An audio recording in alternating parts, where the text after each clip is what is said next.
Assalamualaikum warahmatullahi wabarakatuh. Balik lagi sama gua Nova. Di video kali ini gua mau kasih tahu apa aja sih yang udah gua modifikasi atau yang gua taruh-taruh di Vario gua nih si Pae. Dan sebenarnya apa aja sih yang udah gua ubah di Pae ini, karena mengingat Pae itu adalah motor udah tua ya, udah 12 tahun deh kayaknya ya, sampai 2024 ini, karena ini Vario KZR generasi pertama non ISS gitu. Oke, sebelum video ini mulai, gue mau doain kalian selalu sehat, dilindungi dari segala mara bahaya, dan dilancarkan segala urusannya. Oke, gak perlu tunggu lama, kita let's go.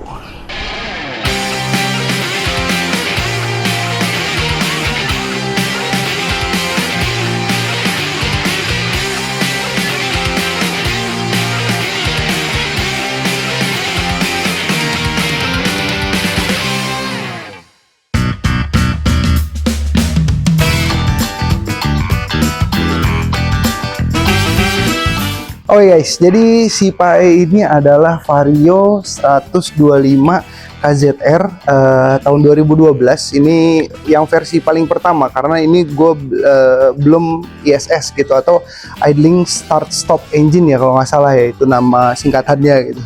Jadi sebenarnya Vario ini itu dulu bokap gua itu memang belinya waktu di Bali gitu guys. Jadi ini ya dulu nemenin bokap gua kerja juga. Jadi sekarang ini gue pakai untuk motor harian, pun juga waktu itu sempat gue pakai touring ke Bandung gitu guys.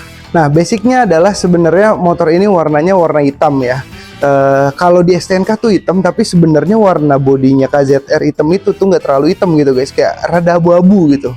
Oke, tapi sebelum gue ngasih tahu apa aja sih yang udah gue ganti di motor ini, gue mau disclaimer dulu nih guys. Sorry banget nih kalau suara di sekitaran sini emang rada-rada berisik, karena ya emang banyak kegiatan warga ya di sini. Jadi mohon dimaklumin ya guys. Oke, kita mulai dari bahas sektor bagian depan dulu kali ya guys. Jadi basicnya ini adalah Vario 125 KZR ini adalah udah mengusung teknologi yang bernama CBS juga ya guys, yaitu Combi Brake System gitu. Tapi di motor ini si Pae ini udah gue lepas CBS-nya, karena menurut gue makin lama kok gue ngerasa kayak nggak terlalu pakem gitu remnya. Akhirnya gue lepas CBS-nya, di master rem kanan ini gue pakai punya PCX 150 yang punya si Tato, karena si Tato udah ganti RCB S1 kan, makanya ini gue pakai yang standarnya gitu. Nah, untuk di bagian handle kirinya ini gue pakai punya Scoopy lama atau Scoopy Karbu nih guys. Jadi kayak ada apa ya, ada locknya gitu tuh kan. Kalau Honda zaman dulu tuh Matic-nya tuh identik dengan locking si rem sebelah kirinya tuh, jadi kayak kesannya klasik aja gitu. Gue ganti si handle Scoopy ini, dan sebelah kanan tuh sebenarnya handle-nya udah gue ganti, bukan handle-nya si PCX 150-nya itu. Jadi handle-nya itu adalah handle CBR 150 guys. Kenapa gue ganti handle kanannya ini pakai CBR 150 atau CB 150? Karena menurut gue tempat untuk jarinya tuh lebih gede gitu guys. Kalau PCX 150 tuh kayaknya lebih kecil, lebih pipih gitu. Nggak pipih gitu, justru malah kayak agak nekuk gitu, jadi feel-nya nggak enak gitu. Nah, sebelah kiri ini standarnya sih Scoopy Karbu kayak gitu guys. Nah, terus untuk ke bagian lampu depan ini sebenarnya udah gue ganti juga. Jadi lampu depannya ini gue pakai lampu RTD apa gitu, nanti gue taruh gambarnya. RTD ini itu harganya murah kok guys, nggak yang terlalu mahal, dan output cahayanya tuh mirip-mirip Proji, mirip-mirip bilet deh kalau anak sekarang ngomongnya. Terus juga untuk lampu tambahan gue udah pasang D2 laser Pro dari Bulaes, itu gue pasang sekitar kalau nggak salah itu yang 20 watt deh guys itu. Dan untuk lampu sen depan juga udah gue ganti pakai yang super bright gitu, jadi nyalanya cakep banget dah. Dan ini untuk lampu gue tuh ya gue Scotland biar rada-rada culture, klasik culture gitu kali ya. Widi, culture banget gitu. Dan untuk sebenarnya spion tadi gue lupa nyebutin, spion itu gue pakai PCX CBU guys ya. Di bagian konsol ya, atau saklar-saklar itu sebenarnya nggak ada yang gue ganti gitu, cuman gue tambahin yang untuk saklar Revo di sebelah kanan itu, karena ini kan lampunya udah gue ganti gitu, bukan lampu asli, jadi gue pengen lampu gue ini bisa mati bisa nyala kayak gitu sih guys. Dan di bagian pas beam itu gue tambahin juga, jadi ada pas beamnya, bisa ngedim-ngedim itu kalau touring kan enak gitu ya. Sama di lampu sen, di bagian saklar sen itu gue tambahin untuk hazard gitu, jadi motor ini udah ada hazardnya gitu. Terus juga nggak lupa, karena gue akan pakai motor ini harian dan akan juga touring gitu, gue udah pasang chargernya guys gitu. Jadi gue pasang charger di bagian bawah ini buat supaya gue bisa tetap ngecas sambil nge-maps kayak gitu sih guys. Hand gripnya di sini gue pakai hand gripnya Nmax 2DP. Ini emang enak banget, cuman minusnya kalau hujan tuh hand gripnya jadi licin guys gitu. Bar endnya ini atau jalur stangnya ini gue pakai dari Rizoma. Sebenarnya ini turun temurun ya dari motor gue Vespa, X-Max, terus juga PCX. Sekarang turun lagi ke si Pae alias si Vario ini guys gitu. Kaki-kaki depan ini kalau untuk shock breaker sebenarnya masih standar, cuma udah gua ganti semuanya kayak as, terus as shock breaker, terus seal debu, seal-sealnya segala macam itu gua ganti, kecuali tabungnya guys. Pokoknya udah gua ganti semua, jadi lebih enak. Per-perannya semuanya udah gua ganti, per suling, per gede itu semua udah gua ganti, jadi baru semua kayak gitu guys. Untuk velg sendiri, velg ini gua ganti karena gua tuh kebetulan emang suka dengan shapingnya velg PCX 150 CBU atau 125 CBU deh, pokoknya intinya ini adalah PCX CBU gitu. Velgnya tuh pas dimasukin ke Vario, KZR, LED all tuh manis banget guys, asli. Menurut gue tuh manis banget. Jadi ini velg gue ganti pakai velg PCX CBU. Ini gue dapat barang ini dari Mas Adi atau Lord Adi PRST, Adi Prasetyo. Terima kasih Mas Adi sudah memberikan lobang untuk si gue pakai velg ini gitu. Nanti gue kasih tau videonya pemasangannya ya waktu itu sama Mas Adi. Terus juga bannya dibalut dengan ban FDR MP27 ukuran 90/80 seperti anak Vario pada umumnya, karena emang keren banget sih itu ban. Gue kayak suka gitu loh, profilnya tuh cakep banget, ngebulet gitu. Cuma ya minusnya adalah ini soft compound, dimana ban soft compound itu udah pasti lebih cepat habis untuk dipakai harian dibanding ban medium compound gitu. Tapi kalau gantengnya sih ganteng banget gitu guys. Dan ini juga sebenarnya bannya itu udah kayaknya udah harusnya sebenarnya diganti ya untuk ukuran soft compound ya gitu. Jadi emang ini udah, nanti gua akan di video selanjutnya akan ada penggantian ban ya guys. Nah, oke, untuk piringannya sendiri di sini gua pakai disc brake dari Moss. Sebenarnya ini disc brake-nya ya nggak bagus-bagus banget, cuman ya untuk 260 awalan gue coba cuman agak-agak ngegeleot. Nanti mungkin gue akan ganti yang biasa-biasa aja, mungkin yang kayak T-Drive, karena menurut gue sekarang harga disc brake itu lumayan mahal ya guys ya, kayak harga KTC, Delcavic, terus ada PSM gitu. Menurut gue itu lumayan mahal sih, kayak 4,5 500 tuh ya, kayak maksudnya motor harian. Menurut gue kayak aduh, kayak masih ada T-Drive, masih ada mungkin PSM yang 220 kali ya lebih. Gue pernah dapat masukan gitu, katanya 220 lebih cakep kayaknya. Setelah gue lihat-lihat di foto juga cakep sih emang 220, jadi kayak OM look aja gitu. Kalau 260 kan kelihatannya padat, cuma lebih ke racing look gitu loh guys. Nah di sini gue pakai kaliper dari PCX 150 ABS. Jadi ini copotannya si Tato juga guys, karena si Tato itu kan kemarin udah gue ganti pakai Nissin Samurai yang 2P. Jadi standarnya si 2P ini gue pindahin ke sini. Kenapa nggak CRF? Sebenarnya menurut gue sama aja ya CRF sama ini, karena kalau nggak salah 27x2 ya, kalau nggak salah diameter si kalau salah tolong koreksi ya guys ya, 27x2 atau 25x2 ya, gue lupa gitu. Karena gue kebetulan ada ini dan shape-nya sama aja gitu dengan dua piston gitu ya, cuma beda warna aja. Nanti mungkin di repaint bisa lah ya. Jadi itu nganggur, karena udah ganti si Tato makanya gue ganti pakai si copotan punya Tato gitu. Dengan selang rem ini gue pakai KTC gitu guys, karena pernah pakai TDR. Ini gue nggak tahu kenapa ya, TDR tuh sekarang jadi cepet bocor gitu loh. Waktu ngebleeding ulang karena gue lepas CBS, akhirnya kan gue ngebleeding ulang gitu. Gue ganti selang, gue tadi nggak mau ganti selang, akhirnya jadi ganti selang karena si TDR itu ternyata bocor gitu guys. Gue juga nggak tahu sih, semoga aja yang di Tato itu nggak bocor ya, karena Tato tuh gue pakai TDR juga selangnya gitu. Keseluruhan sebenarnya gue masih pengen finalize gitu ya guys, finalize. Nanti ini masih akan berlanjut gitu projectnya untuk si bodyworks atau pengecatan gitu ya. Nanti mungkin akan gue update di YouTube gue, kalian boleh tungguin aja. Nanti gue akan upload project selanjutnya sih Pak E ini mau diapain kayak gitu guys.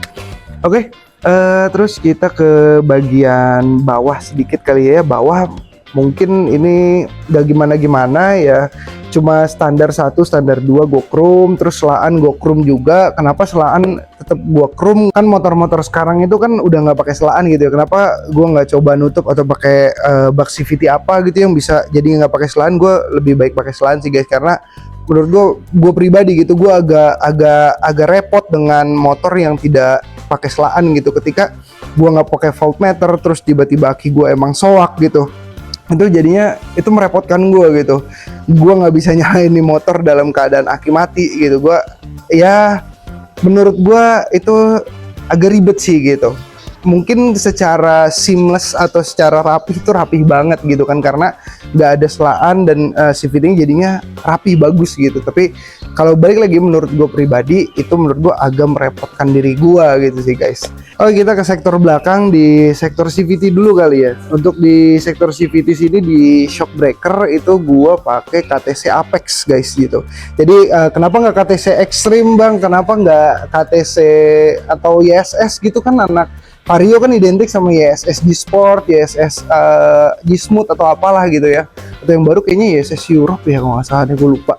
Kenapa gue milih KTC Apex? Karena gue kayak bukan ya dari segi harga juga murah kan ya. KTC Apex tuh middle lah di antara Razor sama Extreme tuh. KTC Apex tuh di tengah-tengah lah gitu. Dia harganya sekitar kalau nggak salah waktu itu gue beli 600-an gitu. Nggak tahu deh harganya sekarang berapa. Ini kenapa gue beli juga, alasannya adalah gue pengen ngasih kesan klasik kayak waktu dulu gue awal-awal main motor itu pas Matic Tailuk gitu ya. Rata-rata shock breaker itu kan di bawah gitu, jarang, belum banyak lah, mungkin ada tapi belum banyak shock breaker yang tabungnya tuh di atas gitu. Kayak menurut gue tabung di bawah tuh kayak klasik aja gitu loh, kayak nggak terlalu sporty lah kayak gitu. Jadi emang ini kan motor nggak diborap ya, nggak kencang gitu ya, nggak usah yang sporty amat gitu ya, nggak. Tapi yang sporty kau minta sih bisa sih. Dan terus untuk di CVT ini juga di repaint bak CVT-nya jadi warna babet selaras sama si shock depannya.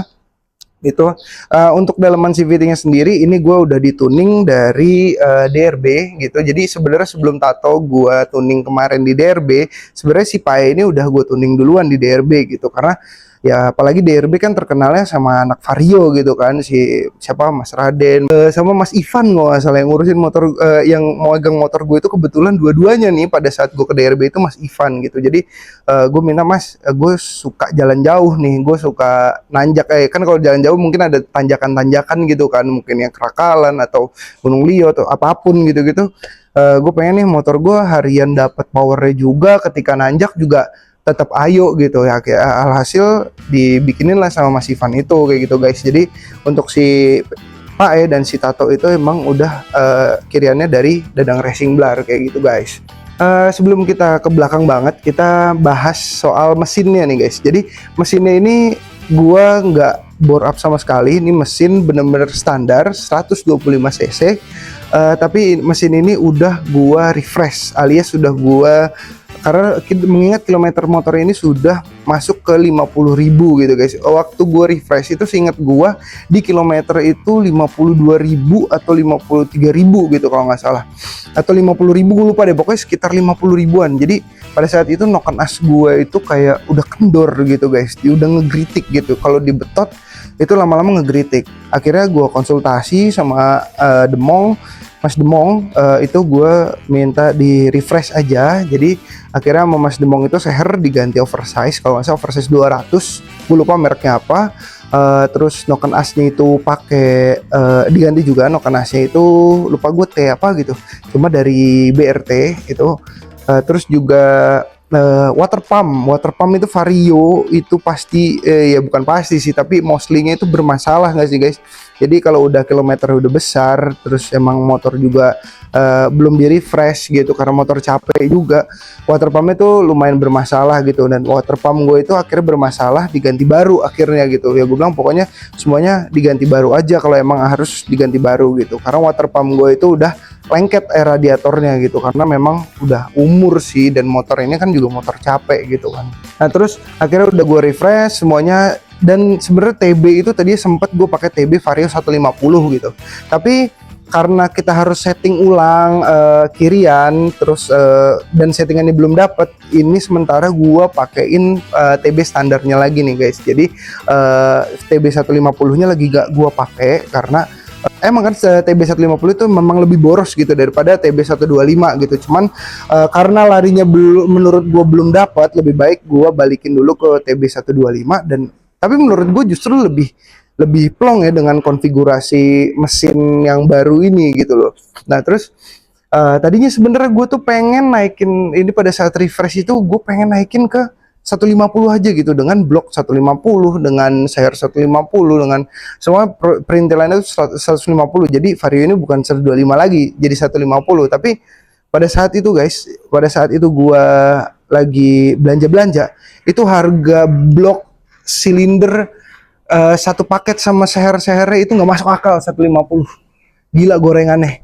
Coba lo bayangin itu blok sama blok silinder semuanya itu ya sepaket itu harga 2 juta. Buset. Itu harga baru 2 juta itu menurut gua kagak masuk akal itu guys, kagak masuk akal. Makanya akhirnya gua mempertahankan untuk pakai 125 aja lah gitu. Yang penting udah di refresh terus akhirnya di oversize aja gitu. Jadi itu menurut gua nggak make sense banget sih guys, nggak make sense. Kayak gila harganya mahal banget, ini udah kayak harga blok silinder 4 klep gitu kan, udah harga 2 juta. Itu harga standar ya, belum dengan kayak mungkin ya BRT atau TDR atau apapun gitu, itu belum gitu, itu masih yang standar AHM. Gila gorengannya terbaik, terima kasih. Nah sebenarnya kalau gue ganti velg depan pakai velg PCX CBU ini berarti velg belakang gue juga harus pakai velg CBU kan guys. Nah alhasil sebenarnya velg CBU ini gue nggak bubut sama sekali. Yang belakang kan biasanya Vario suka dibubut tuh, jadi pakai gearboxnya Vario gitu. Nah ini kalau gue adalah pakai gearboxnya, tutup gearboxnya sih tetap PCX CBU, jadi gue nggak ada yang gue bubut sama sekali.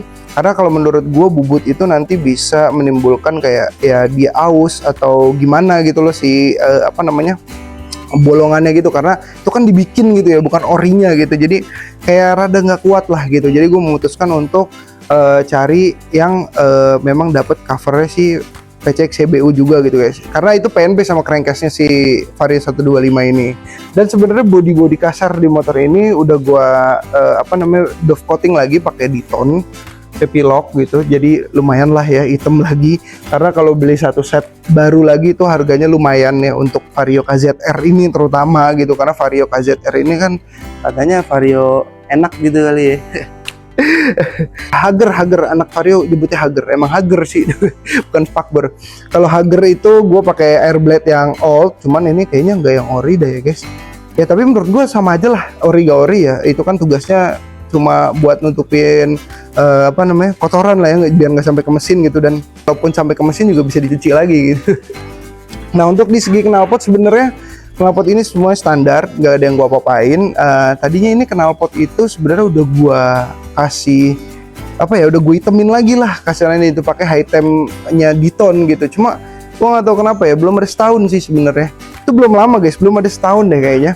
Dan ini udah berkarat lagi gitu. Gua nggak tahu emang si Ditonnya yang nggak kuat kah, atau memang senggak bisa itu apa namanya si leheran atau bahkan knalpot ketika dicat pakai high temp itu pasti akan karat lagi gitu. Kalau gua kadang ngobrol sama tanya-tanya atau ngobrol sama siapapun teman-teman gua gitu, kayak bilang udah ganti aja lehernya pakai stainless. Itu memang benar gitu loh, ganti pakai stainless jadi supaya nggak karatan lagi kayak gitu. Cuman kayaknya ada juga yang ngerekomendasiin gue pakai catnya tuh pakai Sapporo gitu guys. Katanya Sapporo itu lebih awet dibandingin Diton. Tapi gue nggak tahu juga, coba kalian boleh komen gitu ya. Oke, dari knalpot juga sebenarnya gue pakai tameng ini, tameng knalpot atau cover knalpot itu punyanya Seon Karbu guys, karena ada garnish chrome-nya tuh manis gitu kan. Sebenarnya tadi gue pakai covernya itu cover si PCX CBU juga, cuma nyari garnishnya tuh susah yang chrome kan sekarang. Adanya tuh yang pelangi-pelangi Thailand gitu kan, yang warna biru atau warna rainbow gitu-gitu. Gue kurang suka karena balik lagi ke konsep motor gue ini, si Pae ini, gue mau konsepnya tuh beda dari Vario-Vario yang ada di ya di sekitaran zaman sekarang lah gitu. Lebih ke culture nih ya. Lebih katanya culture kalau pakai stripping warna kayak gini. Ini modelnya kayak ini nih, kalau warnanya kayak Rans Entertainment dia sih. Warnanya biru muda, biru tua sama pink. Kayak kalau sekarang nih warna-warna begini lagi strippingan culture gitu.